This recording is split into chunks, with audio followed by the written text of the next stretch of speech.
What is up, guys? Tyson Dela Cruz here. Thank you so much for rocking with me. Holy tamale. Today has been a big day. Today and yesterday, big days. Big days. Just days after RFK endorsed Donald Trump. Let me turn this music off. Shout out to everybody watching, by the way. Drop your comments down below. Let me know where you're watching this out of. Smash a like button if you kindly would. In days after RFK endorsed Donald Trump and he dismantled the Democratic Party, the Democrats are forcing him to remain on the ballot in Michigan and Wisconsin, so they can try to take away votes from Donald Trump. So Democrats are forcing him to stay on the ballot in Michigan and Wisconsin.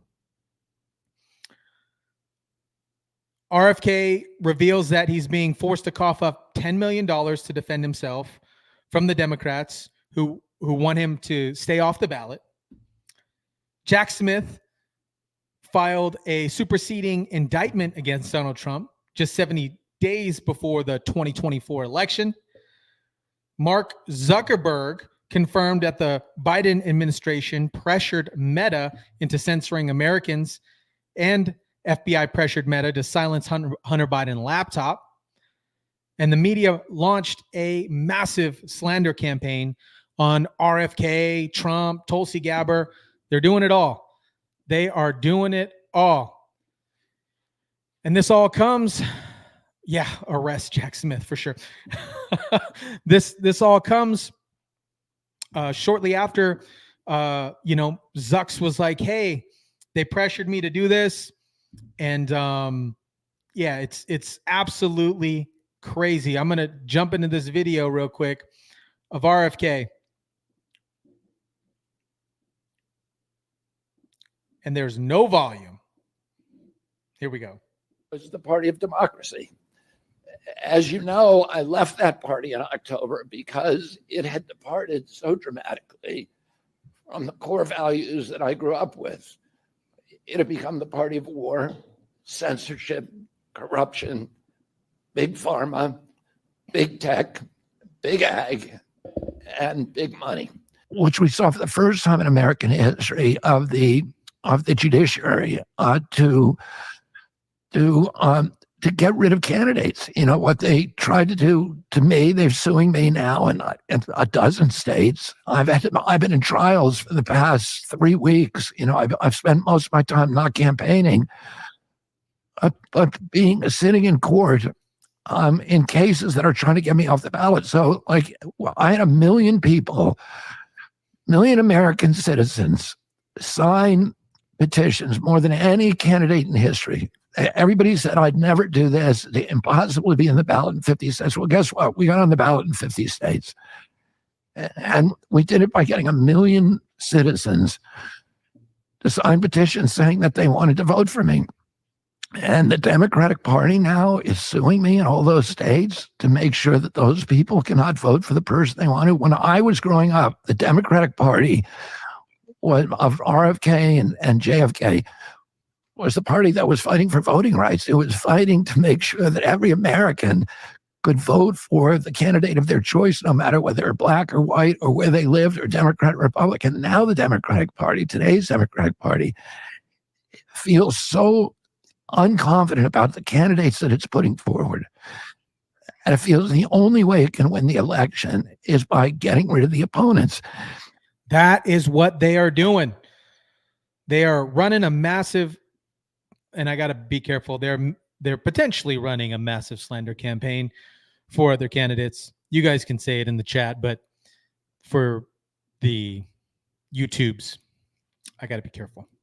And either using the courts against President Trump to lock him in jail and to embarrass and humiliate and discredit him, or using the courts against me to just to throw me off the ballot, even though the voters, in New York State, I had to get 45,000 ballot signatures in 13 congressional districts. I got I got 137,000 in all 26 congressional districts. I did twice when anybody wants, and we did it easily because people wanted to see me on the ballot. New Yorkers wanted to see me on the ballot.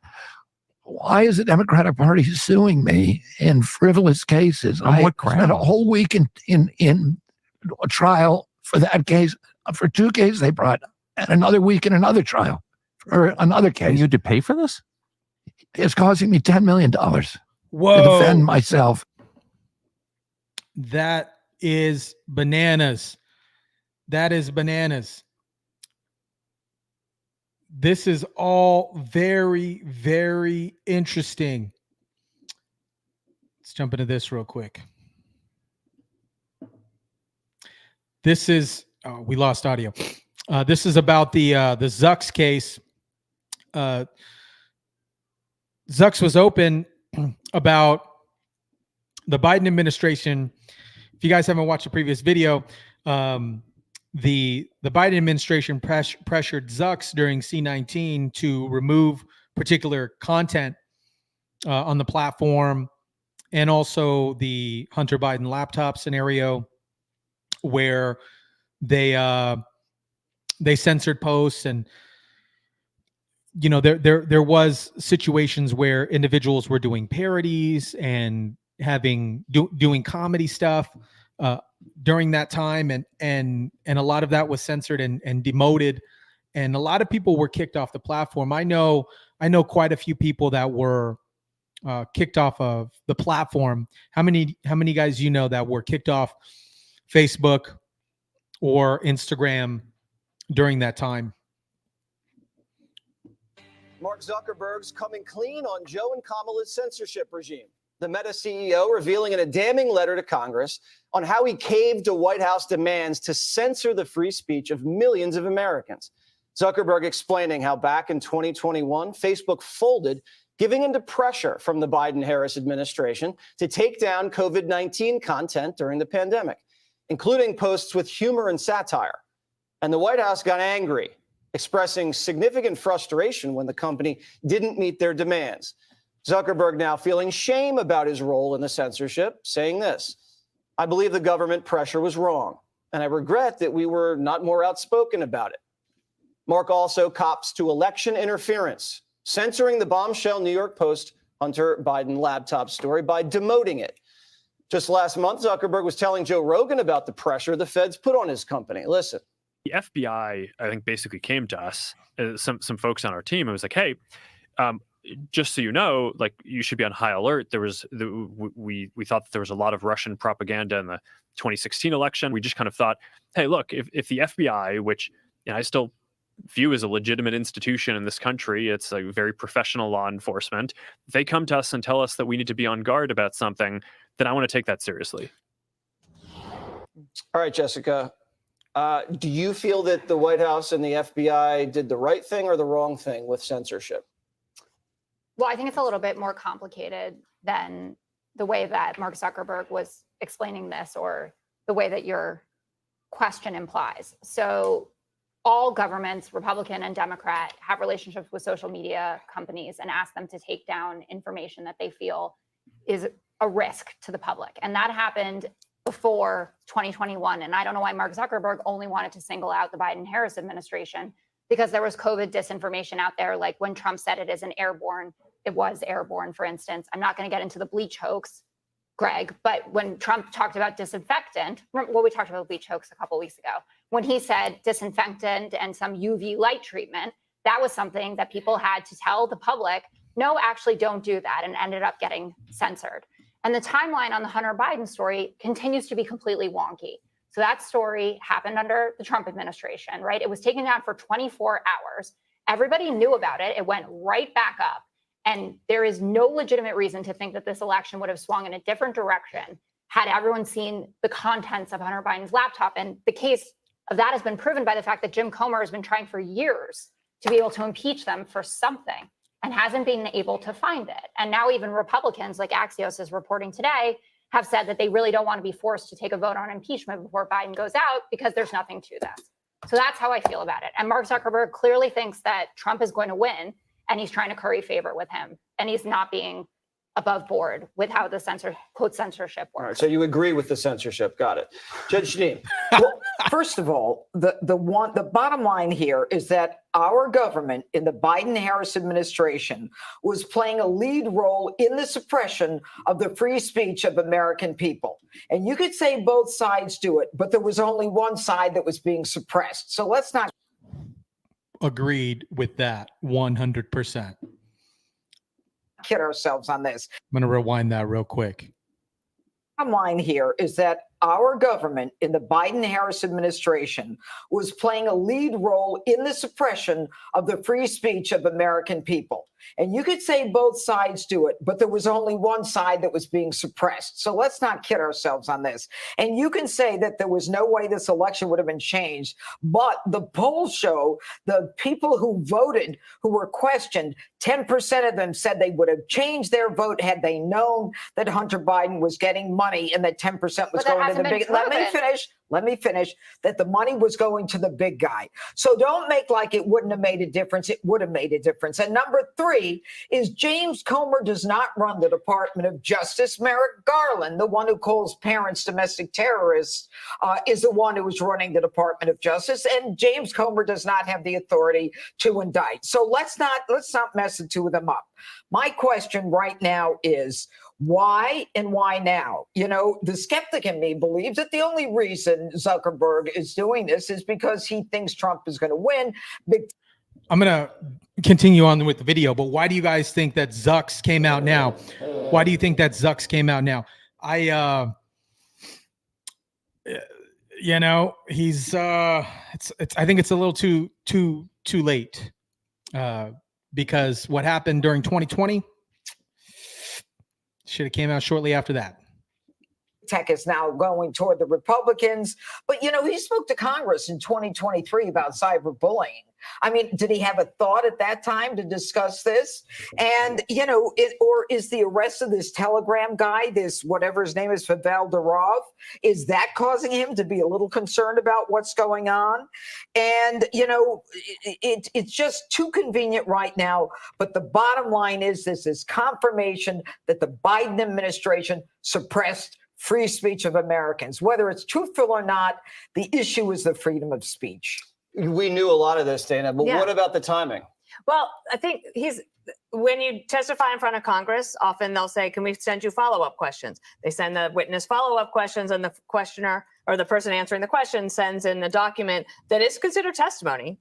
So it's, to me, the timing is you had a deadline to respond. It's not necessarily about the election. It's just like the Republicans are smart. They had the hearing at a time when this would come out. And so Mark Zuckerberg is actually, to me, a letter like this is testimony. And I think about what the Supreme Court ruled.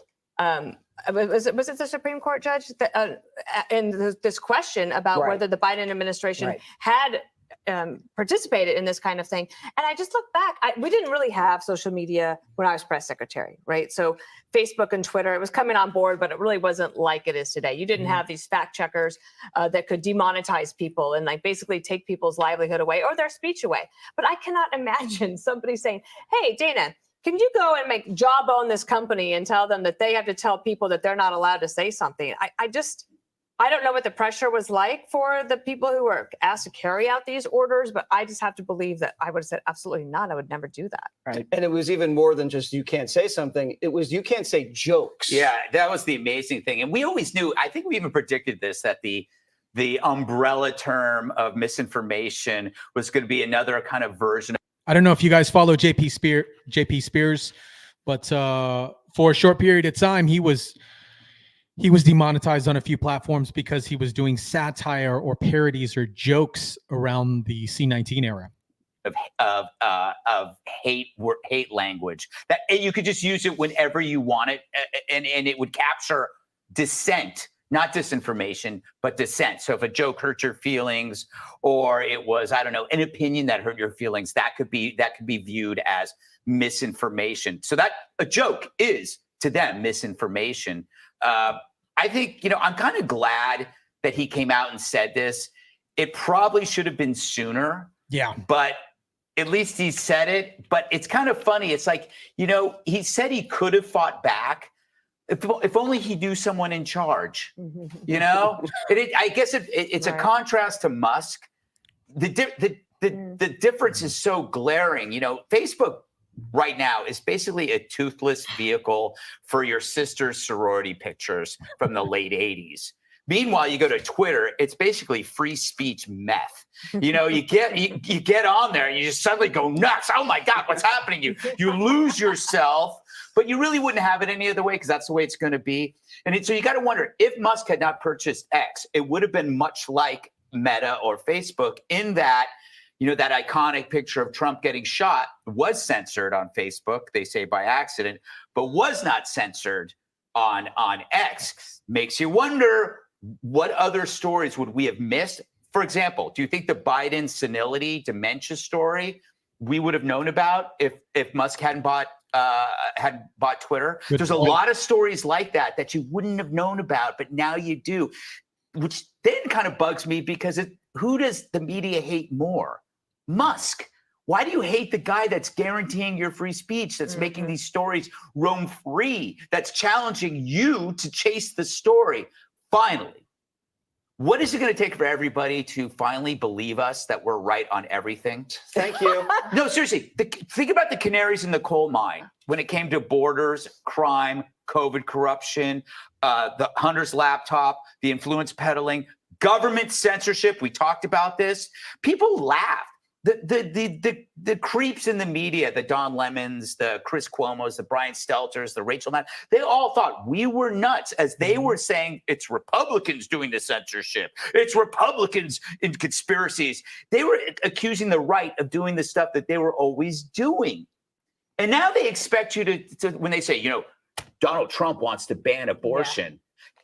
No. The elections are perfect. No. Did you see what happened in Texas? They had to remove 1 million voters from the rolls. It's like, when are you going to just listen to us, America?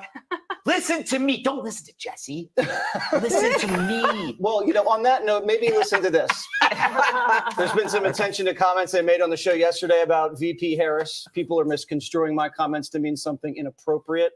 I wasn't suggesting anything of a sexual nature. I was expressing my opinion that Vice President Harris's current leadership style could be an issue if elected. I don't know if you guys saw, but the CNN reporter that when they cut away during RFK's endorsement speech, when CNN had cut away, the reporter had said some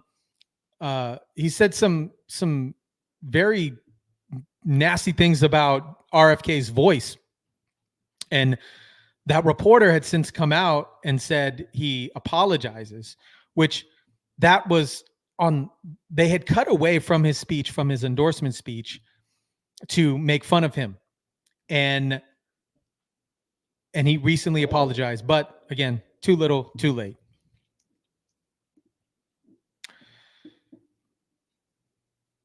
Here's CNN's take on this.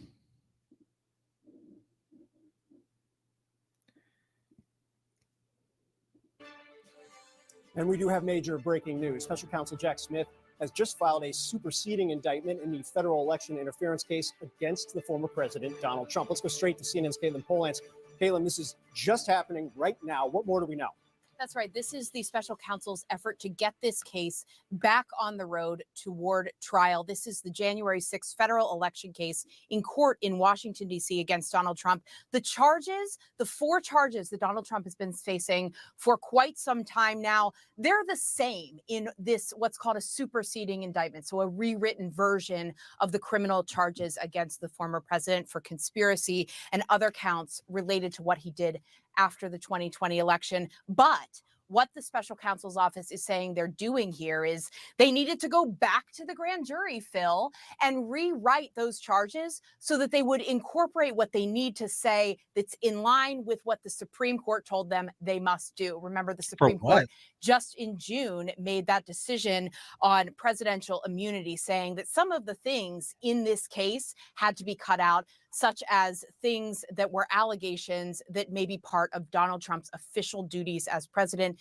especially his interactions with others below him in the administration. So I'm still going through the superseding indictment documents that we have. It's a 36-page document. And so what we have here now in this filing is that there are co-conspirators listed, but one of those people that we had before that would have been heard by many people on the jury if it had gone to trial, there would have been a lot of information about that official, Jeffrey Clark. He's not one of the co-conspirators anymore. He was a Justice Department official. Now it is 6 different private people, 5 private attorneys plus a private political consultant. Those are the people that are called co-conspirators here before the grand jury. What about Biden taking documents? Hunter Biden's laptop. What about all these other things? Why aren't they covering this? Now in this indictment against Donald Trump. This just comes 72 days prior to the election. MSNBC took clips of Joe Rogan, and Joe Rogan openly talked about this with Andrew Huberman on his recent podcast. MSNBC deceptively edited Joe Rogan's comments, mixing in comments that he was talking about Tulsi Gabbard to make it appear as if he was talking about Kamala Harris. And the way that he explains it here is great. Yeah, and I wasn't necessarily promoting the CNN, I was just showing different biases from CNN versus Fox, because they're pressing these charges on Donald Trump again. It's like 72 days before the election. So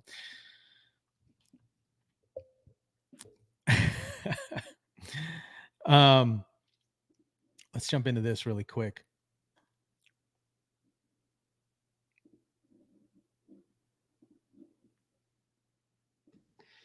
It's all so weird. The media are so weird. The people they interview are so weird. It's just the whole damn thing is like, it's just strange. We're supposed to be in the greatest democracy on the face of the earth. We're supposed to have the greatest free press on the face of the earth.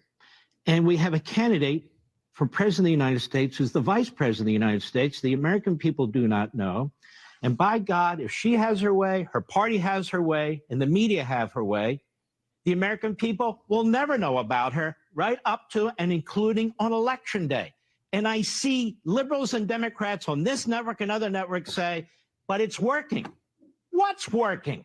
It's not working for the American people. What do you see? It's working because those same Democrats in the media are enabling it for it to happen. Look, Mark, I would think if I were a political reporter, and the old-fashioned Bob Novak kind of political reporter, today, this election cycle to me would be the most intriguing election of my lifetime. In the middle of the campaign, the Democratic nominee, the presumptive nominee, who also happens to be the president of the United States, is thrown under the bus by the Democratic political machine. I mean, what a story to investigate, and yet silence. Kamala Harris, who was considered the whole time she was vice president, an absolutely inept vice president. Everybody did. Suddenly, overnight, literally overnight, the entire Democratic machine declares she's the greatest thing since sliced bread. This is a great story for the media just to investigate. And yet, they have been the ones who have put the kibosh. All this talk about Kamala Harris won't do an interview. What about reporters doing a story? This is being lost. Reporters are deliberately keeping the kibosh on her record. They don't want the American people to know who she is. Yeah, and that's what happens in authoritarian regimes, not great constitutional republics. So what is this?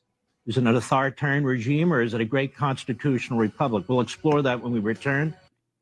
Kamala Harris is set to do what's up. Kamala Harris is set to do an interview. She agreed to an interview with, of all people, Dana Bash, with Tim Walz. So she's doing more than likely it's going to be a pre-scripted, pre-filmed interview along with Tim Walz on a favorable network.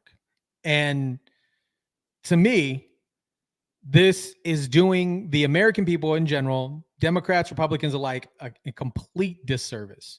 Complete disservice. She needs to do an unscripted interview and talk to press. She has a bunch of time to talk to press. Getting on and off planes, she can, or prior to her private press conferences that she's having with favorable media networks, it's bananas. She does have time to jump and talk to somebody. This is incredibly interesting. They are looking to silence RFK. They're looking to silence Donald Trump. Tulsi Gabbard is placed on the flight, the terror watch list for flights. Come on. What is going on here, guys? What is going on?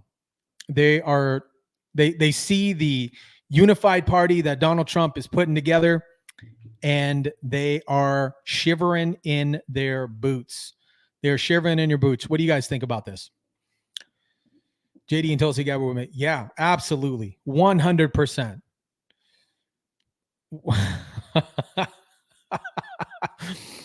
Oh man. Yeah, they might talk about this at the interview. His white person tacos and all this other garbage. Yeah. Tim Walz did let his city burn during the BLM riots. It was bananas. It was bananas. Guys, I just wanted to bring this out to you guys really quick and share some information about the recent. Whoops. So Democrats are forcing RFK to remain on the ballot in Michigan and Wisconsin. RFK reveals that he's been forced to cough up $10 million to defend himself for the Democrats who want to keep him off ballots. Jack Smith filed a superseding indictment against Donald Trump just 70 days before the 2024 election. And Mark Zuckerberg confirms that the Biden administration pressured him and Meta to censor Americans, and the FBI pressured Meta to silence Hunter Biden's laptop. And the media is continuing to launch and smear campaigns, smear and slander campaigns against RFK, Donald Trump, and Tulsi Gabbard. I am definitely looking forward to the pre-scripted, pre-recorded interview with Kamala Harris and Tim Walz. I'm going to jump out of here, guys. I got another one coming later this evening. Shout out to everybody watching. Really appreciate you guys. Those of you that are catching it on the replay, drop your comments down below. Smash the like button, share, subscribe. And I truly, truly appreciate each and every single one of you guys. And as always, I'll catch you guys on the next one.